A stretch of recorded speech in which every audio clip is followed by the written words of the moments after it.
I'm Lauren, and I've always thought of myself as a loving mom and a great spouse to my husband. But one bright morning, as I was getting the garden ready for a celebration, my life took a dramatic turn. I never imagined a small act of kindness could stir up old, buried emotions. This tale explores how far our wants can lead us and their potential to reshape our lives. It's about how a single, unexpected touch flipped my world on its head. If you're curious to see how this surprising destiny plays out, keep reading. I was high up on a wobbly ladder, stringing lights around our patio. The sun was shining strong, bathing the backyard in warmth and happiness. Getting ready for my daughter Casey's birthday was always a source of joy, even though I usually ended up doing most of the preparations myself. My husband, Greg, was frequently too preoccupied to lend a hand. The ladder under me was a bit shaky, but I kept working, accustomed to these small annoyances. Just then, I heard a voice that surprised me. "Hi, Mrs. Watson. Need any assistance?" The voice was lower than I recalled, and as I looked around, I almost fell over when I saw Michael, Sarah's son, standing in front of me. "Oh, Michael, thank you," I said, trying to stay calm as I climbed down the ladder. He held the ladder steady, and our hands brushed against each other. That small touch made me feel a sudden rush of unexpected feelings.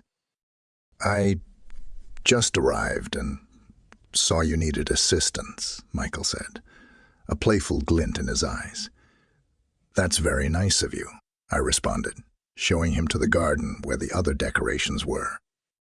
As we worked together, I was very aware of him, his sure and easy movements. Every time our hands touched by chance, my heart raced. "How's college?" I asked, hoping for some casual conversation, but my voice revealed I was more interested than I let on. "Good, Mrs. Watson," he replied, effortlessly straightening a tablecloth. "The usual mix of classes and socializing, but it's good to be back. It's more peaceful here than on campus." I chuckled, but my laugh was a bit shaky. "I can believe that. We've all missed you. Casey talks."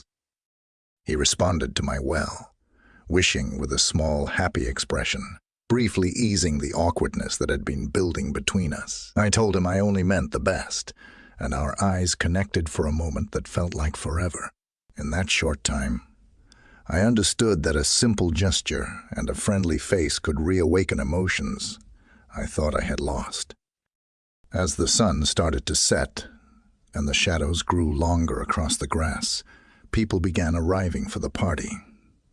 The gathering became lively with chatter and laughter, but the hidden connection that had formed between us while we were getting ready remained, linking us together even in the midst of all the other people. Once the party started, I spotted Michael in the crowd. He was charming, and his laugh was contagious, and he quickly became popular. We ran into each other again near the drinks. Michael, surrounded by people listening to his amusing tale, stopped when he saw me. He gave me a glass of wine with a knowing look and said, "Mrs. Watson?" "I saved the last glass of Casey's favorite for you." I thanked him. I felt a strong desire for Michael's presence as our hands brushed, sending a familiar thrill through me. I quickly drank something to cover my blush, noticing the stares from other guests. We gradually walked to a quieter area of the garden, where the soft lighting and secluded setting made it easier to talk privately. Our chuckling and playful banter separated us from the rest of the group. Michael used my first name, Lauren, for the first time, his tone almost close. He asked about my suburban life, wondering if it was just parties and house repairs. I laughed, feeling surprisingly comfortable, and told him that even picking paint colors sometimes felt like a big deal. He chuckled back, his gaze holding mine a little longer than normal. He hinted that I might need more adventure, his tone tempting, Just as I was about to answer, Casey interrupted, her voice friendly but slightly inquisitive, implying that I had captivated the most interesting person at the party. An important woman, probably Michael's mother, greeted me enthusiastically, causing the people nearby to chuckle. Feeling a bit embarrassed, I replied casually, mentioning my long-standing fondness for her family. I sounded calm, but inside I was both excited and nervous. Michael glanced at me quickly, his expression unreadable, then smiled at his mother, saying he was just enjoying good company. The rest of the evening was a whirlwind of quick looks and hushed talks with Michael. Every brief exchange made my heart race, a feeling I tried hard to hide.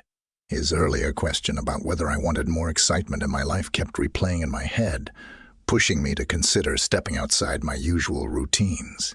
As the party wound down and people started to go home, I felt both glad and sad. The night had been more revealing than I'd anticipated. When Michael and I said goodbye, our hands touched a little longer than usual. His touch, a silent hint of unspoken emotions. He whispered good night just to me, and I quietly replied, feeling both guilty and eager for what might come next. After the party, I attempted to go back to my regular life, but thoughts of Michael constantly intruded. Every time I walked past the garden or noticed the lights we put up together, the short times we touched and talked came back to me. I was crazy about my best friend's son, and it was driving me insane. Greg, my husband, was always busy with work. We only talked about the business and our child. Casey, this had become our normal routine, but now it felt like I couldn't breathe. One day, I needed a break, so I went to my favorite coffee shop to clear my head and relax. The sound of the bell and the smell of coffee and baked goods welcomed me. This cafe was my safe place, where I could get away from everything. I ordered my regular cappuccino and looked for a place to sit. Suddenly, I saw Michael sitting at a table in the back with his computer. He saw me and said, "Lauren, what a nice surprise." He waved me over. My heart raced, and I blushed as I walked over to him, trying to appear composed. "Hi, Michael," I said. "I didn't expect to see you here." I sat across from him and said, "You're here." He closed his laptop, looked directly at me, and said he liked switching study locations to help him concentrate. He offered to buy me coffee, but I showed him my already full cup and thanked him. A pleasant, quiet moment followed, easing the awkwardness from our previous talk. Michael leaned closer and spoke softly, almost like he was telling a secret. He said I wasn't anything like he imagined Greg's wife would be. His comment caught me off guard, making my heart jump a bit. I felt both curious and a little worried as I asked what he'd expected. He thought for a moment and said maybe someone quieter, but that I was surprisingly energetic and engaging. I laughed, feeling complimented, and a little flustered. I thanked him, taking his words as a kind remark. We chatted easily, moving from one subject to the next. We talked about favorite books and films, and even our hopes for the future. I shared things I hadn't even discussed with Greg in ages. Michael listened carefully and responded thoughtfully. Were thoughtful, making me feel understood and connected on a deeper level. When it was time to leave, Michael moved closer, his voice soft. I really enjoyed this time. "Lauren, maybe we could do it again sometime." My heart skipped a beat, and I couldn't believe my readiness to continue this strange attraction. "Yes, I would like that too," I replied, surprised by my honesty. We said goodbye at the cafe door, and as I walked to my car, I felt the desire to see him again take hold of me. This unexpected meeting pushed us deeper into dangerous territory, and while retreating seemed logical, I felt it becoming increasingly difficult. The allure of the unknown pulled through me, igniting a sense of life I hadn't felt in years. Several days passed since our meeting at the cafe, and my emotions constantly swung between excitement and guilt. Memories of Michael and his words wouldn't let me rest every time I passed by the cafe. Those thoughts would reignite, making me shiver and simultaneously feel pangs of conscience. This is madness, I kept repeating to myself. But deep down, I knew it was more than just desire. It was a feeling I couldn't ignore, despite all its consequences. One rainy day, as I struggled with a frozen computer, I suddenly remembered that Michael had mentioned his knack for solving technical problems. Before I could think it through, I dialed his number. The phone rang, and Michael answered almost immediately. His voice warm and welcoming. "Michael, I'm sorry to bother you." I began trying to keep my voice steady. "I'm having some computer issues. You mentioned you were good with these things. Could you help?" "Of course. I'll be right over," he replied without hesitation. When he arrived, the tension in the air was palpable. Michael sat down at the computer, and I stood nearby, watching his confident move menace our shoulders, accidentally brushed, sending a familiar wave of energy through me. "Just need to tweak a few settings here," murmured, not taking his eyes off the screen. Our faces were closer than we had anticipated, and looking into his eyes, I realized that avoiding this attraction would be difficult. Our lips met in a gentle yet passionate kiss, which soon deepened, expressing all our suppressed emotions. When we pulled away from each other, I could barely breathe. "We can't continue this, Michael," I whispered, my voice trembling, realizing I was saying this more to myself than to him. "I know, Lauren. I'm sorry," he replied, avoiding my gaze. We finished fixing the computer in silence, and Michael quickly left, leaving with a whirlwind of emotions. As soon as the door closed behind him, I leaned against it, trying to collect my thoughts. Every touch, every kiss, left an indelible mark on my soul. And I realized that this was far from over. A few weeks had passed since the party and our last encounter with Michael.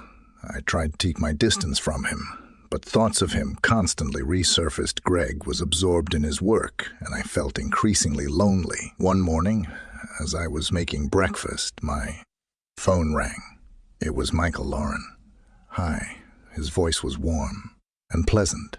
"I was thinking maybe we could meet and talk. I feel like we need to discuss what happened." My emotions were mixed, but I agreed, "All right. Michael, let's meet at the Lavender Garden Cafe." I agreed, "All right. Michael, let's meet at the Lavender Garden Cafe." I suggested, hoping the familiar atmosphere would help me stay calm. I put on a short sea green skirt and a form-fitting blouse that accentuated my figure in the mirror. I saw a confident woman, but inside a storm was brewing. At the cafe, I saw Michael sitting at a corner table. He stood up when I approached, his eyes lingering on my outfit. "Lauren, you look stunning," he said as I sat down across from him. I felt my cheeks start to flush. "Thank you, Michael. What did you want to talk about?" I asked, trying to start the conversation on a business-like note. "About us," he replied, not taking his eyes off me. "I can't stop thinking about you. I know it's wrong, but I want you to know how I feel." His confession was overwhelming, and I felt my heart beat faster. We talked about our feelings and what we needed to do next. I tried to maintain distance, but each glance and word brought me closer to him. When our conversation came to an end, Michael suggested a walk. We left the cafe and walked along an alley lined with blooming trees. The air was filled with the scent of lavender, giving our walk a romantic touch. At one point, he stopped and took my hand. "But I can't fight this feeling," he said, his voice trembling with emotion. I looked at his face, into his eyes full of sincerity and desire. Before I could think, I pulled him close and kissed him. The kiss was filled with passion, and the kiss was filled with passion and desperation. His hands wrapped around my waist, pulling me closer. and I felt his fingers brush the edge of my skirt. Our lips danced in a seemingly endless embrace. I felt his breath on my skin, his warmth penetrating every cell of my body. The kiss grew more passionate, and I forgot about everything lost in the moment when we finally pulled away. Our faces were very close, and our breaths mingled. His eyes looked at me with such depth that I felt my knees begin to tremble. Lauren, he whispered, his voice filled with passion and pain. I can't hide this anymore. I want to be with you. My thoughts were tangled, but I knew one thing: I wanted to be with him too.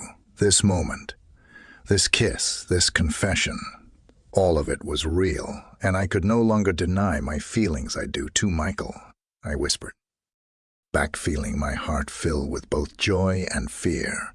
We stood there embraced, savoring the moment, knowing that difficult decisions lay ahead. But at that moment, all that mattered was us, our feelings, and our desire to be together. The next few days passed in a blur. I couldn't stop thinking about Michael and our kiss.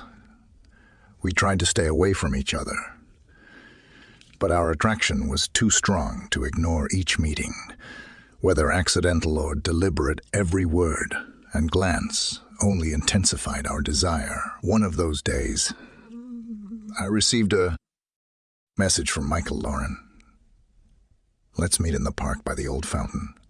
I need to talk to you. My heart raced, and I knew I couldn't refuse. I chose a light ivory-colored dress that softly hugged my figure and highlighted my curves. This dress always made me feel confident and light when I approached the fountain. Michael was already waiting for me.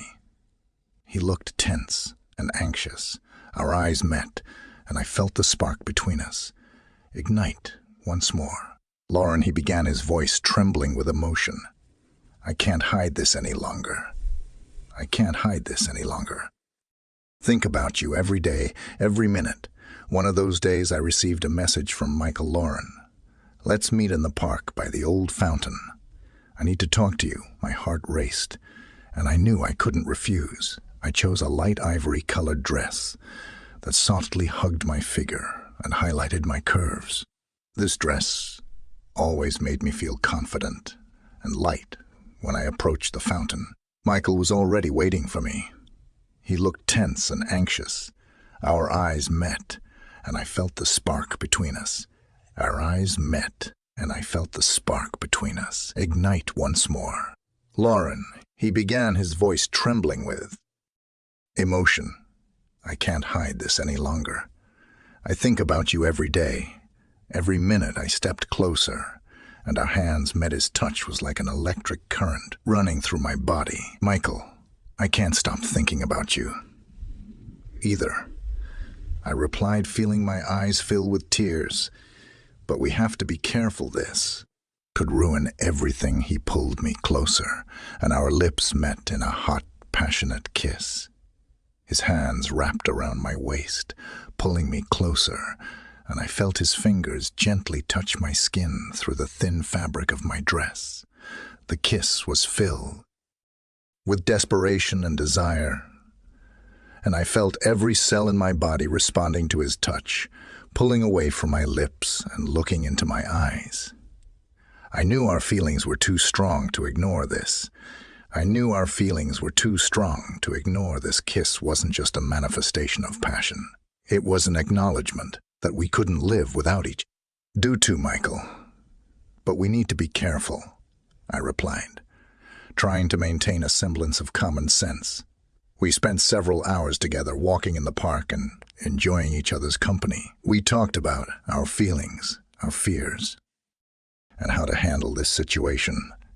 Every word he said, every glance only strengthened my desire to be with him. Lauren, I don't want to lose you, he said when we stopped at a bench under the shade of a large oak tree. Let's meet in secret until we figure out what to do.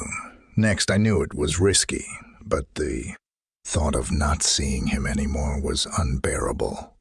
All right, Michael, we'll be careful, I replied, feeling my heart torn between joy and fear. Our lips met again in a passionate kiss.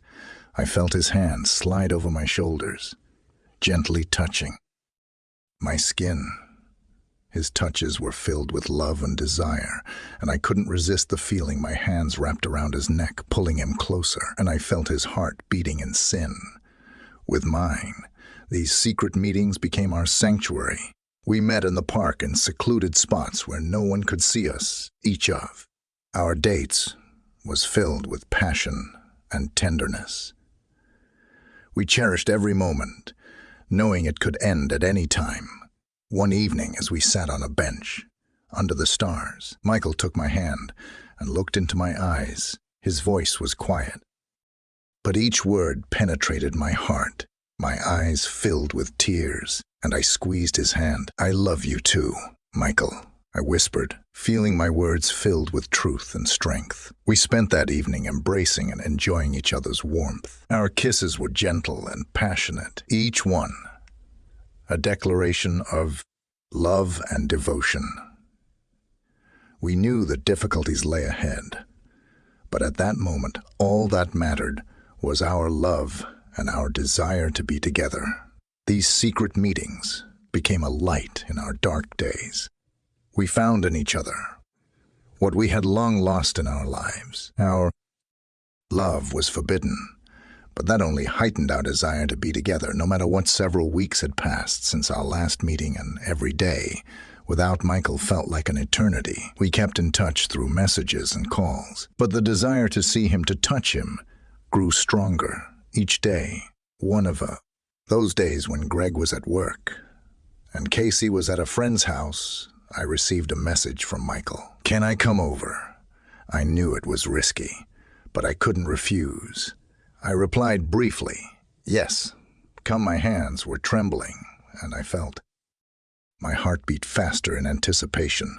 I chose a short, coy skirt and a form-fitting blouse. Deliberately, I didn't wear any underwear, wanting to heighten the intensity of the moment. When I heard the knock on the door, my heart skipped a beat. I opened the door and saw Michael, his eyes burning with desire.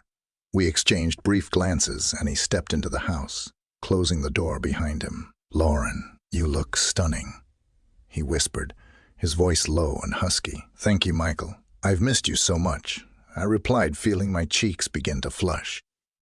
We stood there looking at each other until the tension between us became unbearable. Michael moved closer and leaned in to kiss me. Our lips met in a passionate kiss, and I felt his hands wrap around my waist, pulling me closer. "Lauren, I can't wait any longer," he whispered as our lips parted for a moment.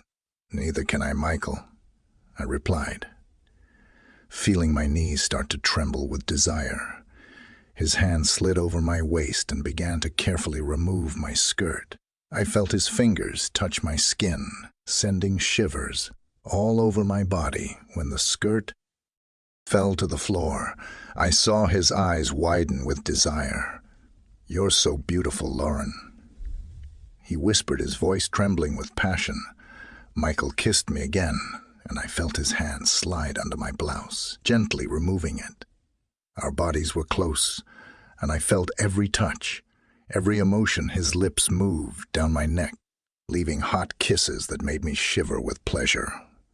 "Lauren, I want to be with you," he whispered, his voice filled with sincerity and passion. "I do, too, Michael," I replied, feeling my words filled with truth and strength. We couldn't hold back any longer. Our bodies merged into one, and I felt his hands gently touching my skin.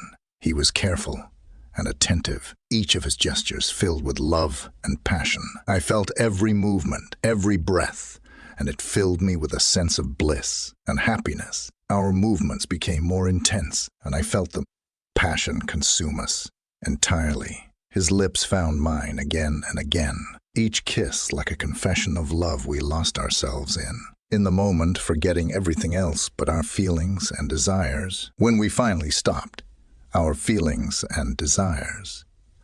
When we finally stopped, our bodies were entwined and tired, but filled with happiness. I looked into his eyes and saw love and devotion in them. "I love you too, Michael," I replied, feeling my eyes fill with tears of happiness. We lay there enjoying each other's company, understanding that our love was stronger than any obstacle. This moment was ours, and we knew we would fight for our love, no matter what. Several days had passed since that intimate evening. With Michael at first, I was immersed in the euphoria of our feelings. But over time, the guilt began to grow. I couldn't stop thinking about Greg and how I had betrayed his trust. Greg was very dear to me, and our family had always been my top priority. I realized that I had made a huge mistake and needed to fix it. One evening after Casey had gone to bed and Greg returned home late from work, I decided it was time for an honest conversation. I prepared a light dinner and, gathering my courage, invited him to sit down. He looked at me with surprise, but sat down at the table. "What's going on, Lauren?" he asked, his voice full of care and concern. I took a deep breath and started to speak. "Greg, something has been wrong between us for a long time. We've grown apart, and I feel like I've lost you. I made a huge mistake. I cheated on you with Michael." His eyes widened in shock, and I saw the pain in his gaze. He remained silent, processing my words. "I know it's hard to hear, and I'm not looking for excuses, but I want you to understand that it was a moment of weakness. I still love you and want to save our family." I continued, tears streaming down my cheeks. "Why, Lauren? Why did you do it?" he asked, his voice trembling. We grew distant from each other. I felt lonely and unneeded. "You were so absorbed in work, and we had no time for each other. I made a mistake, and I'm very sorry," I replied, feeling the pain and guilt fill my heart. Greg sighed and looked at me with sadness. "I'm to blame to Lauren. I didn't give you enough attention. I thought working hard was the best thing for our family, but in doing so, I neglected the most important thing, you," he said, his voice filled with regret. We sat in silence, reflecting on our words. Then Greg approached me, took my hands in his, and said, "We need to discuss our problems and try to fix everything. I don't want to lose you and our family. You mean so much to me, Lauren." I nodded, feeling relief wash over me. "I don't want to lose you either, Greg. We need to work on our relationship to restore the connection we once had," I replied, squeezing his hands.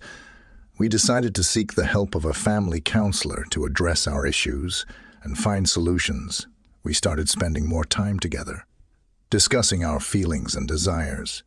Gradually, step by step, we began to rebuild our bond. One evening, as we sat in the living room after a family session, Greg looked at me with tenderness and said, "Lauren, I understand why it happened, and I forgive you. We both made mistakes, but I believe we can overcome this. I love you and want our family to be happy. I love you." Felt tears stream down my cheeks, but this time they were tears of joy and hope. "I love you too, Greg. Thank you for understanding and for being willing to give us a second chance," I whispered, hugging him. Our relationship didn't become perfect overnight, but we were both determined to work on it. We began to rediscover each other, finding joy in the little things and appreciating every moment spent together. And in the end, we realized that our love and family were the most important things in our lives. We had overcome challenges and emerged stronger and closer. This situation taught us to value each other and avoid making the same mistakes. We knew there would be more difficulties ahead, but we were ready to face them together, hand in, with love and support. Several months had passed since Greg and I decided to start anew. We put all our efforts into rebuilding our relationship, and each day was filled with new discoveries and joy. The time we spent together helped us rediscover each other, and we became closer than ever after. After a long day at work, Greg came home with a bouquet of my favorite flowers, roses. It was a pleasant surprise, and I felt my heart filled with warmth, smiling and handing me the flowers. "Hi, Greg," I replied, accepting the bouquet and feeling tears of joy well up in my eyes. "Thank you. This is so sweet. We sat together on the couch, enjoying the quiet and warmth of each other. I leaned into him, feeling his strong arms embrace me, and I realized that this moment was exactly what I had always wanted, Lauren. I'm so glad we were able to overcome everything and find each other again, Greg said, his voice full of sincerity and love. You mean so much to me, and I'm willing to do everything to make our family happy. I feel the same way, Greg. I feel the same way, Greg, I replied, looking into his eyes. These past few months have shown me how much I love you and how important our family is to me. I promise to always be there for you and support you in everything. We hugged, enjoying each other's warmth, and I felt how our mutual efforts had borne fruit. Our love had become stronger, and we understood that we could handle any difficulties if we worked together. The next day, we decided to spend time together as a family. We went on a picnic to the park where I once met with Michael. Now, this place had a new meaning for us, a symbol of a new chapter in our lives. Casey was thrilled about the day spent outdoors. We played ball, picked flowers, and enjoyed the delicious food Greg had prepared. At one point, I looked at Greg and saw him laughing and playing with Casey, and I realized that this was true happiness. As the evening came to an end, we sat together on a blanket, watching the sunset. Greg held me close, and I felt his warmth permeate every cell of my body. Lauren, I want you to know how grateful I am for everything we have. You and Casey are the most important things in my life, and I will never let us drift apart again, he said, his voice full of determination and love. I feel the same way, Greg, I replied, feeling my heart filled with joy and gratitude. We've been through so much, but it has made us stronger. I know we can handle any challenges if we face them together. We sat there, embraced watching together. We sat there, embraced watching the sunset and feeling our hearts beat in unison. This moment was a symbol of our rebirth, a new chapter in our lives, filled with love and hope. We knew that new challenges awaited us, but we were ready to face them together, supporting and loving each other. This story is about forgiveness, love, and the strength of family. We realized that even the darkest moments could lead to light if we were willing to fight for what we held dear. Our family had become stronger, and we were ready for new challenges, knowing that together we could overcome anything. If you love the story, don't forget to like this video and subscribe to keep being updated.